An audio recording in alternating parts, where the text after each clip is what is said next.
रमेश बोगणे यांचा मुलगा पार्थ याच्या अपहरणाप्रकरणी सदरचा खटला माननीय न्यायालय आवाळसो वर्ग 2 यांच्याकडे जिल्हा न्यायाधीश यांच्याकडे चालला। सदरच्या खटल्याचं कामी तात्काळ म्हणजे साधारणतः घटनाक्रम असा होता की डॉक्टर निखिल बोगणे यांचे मोठे हॉस्पिटल आहे, त्यांचा मुलगा पार्थ याचे अपहरण क्लासला गेला असताना त्याचं अपहरण करण्यात आलं। त्याच्यातील 6 आरोपींनी त्याचं अपहरण केलं व अपहरणापोटी आरोपींनी डॉक्टर बोगणेंकडे 50 लाखाची मागणी केली।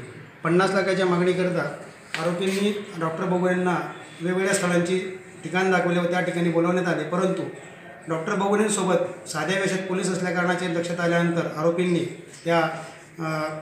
याला सोडून दिले आणि त्या कामी सदरचा खटला हा माननीय न्यायालयापुढे सुरू झाला। सदरची फिर्याद 4/1/2017 रोजी डॉक्टर बोगणे यांनी दिली। त्या आरोपींना विरुद्ध कलम 364(1) व 120(b) प्रमाणे सदरचा गुन्हा दाखल करण्यात आला।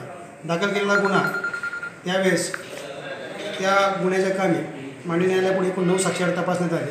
त्यातील सगळ्यात महत्त्वाची साक्ष जी होती ती नायब तहसीलदार यांची ओळख परड, त्याचप्रमाणे जो पार्थ निखिल बोगणे याची साक्ष सगळ्यात महत्त्वाची ठरली आणि दोघांच्या साक्षीला ग्राह्य धरून माननीय न्यायालयाने कलम 364(1) प्रमाणे जन्मठेपेची शिक्षा दिली व 2000 रुपये प्रत्येकी दंड न भरल्यास त्यांना पुन्हा 2 महिन्याचा साधा कारावास, त्याचप्रमाणे कटकारस्थान केल्याबद्दल 120(b) प्रमाणे त्यांनी जो 120(b) प्रमाणे कलम जन्मठेपेची शिक्षा सुनावण्यात आली व त्याच्यात देखील 2000 रुपये प्रत्येकी दंड व 2 महिने साधा कारावास देण्यात आला।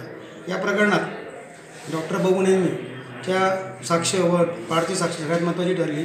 यात एकूण 9 साक्षीदार तपासण्यात आले होते आणि यात स्थानिक गुन्हे शाखा यांनी देखील तपास करून ते सदरच्या आरोपींना माननीय न्यायालयात हजर केले होते।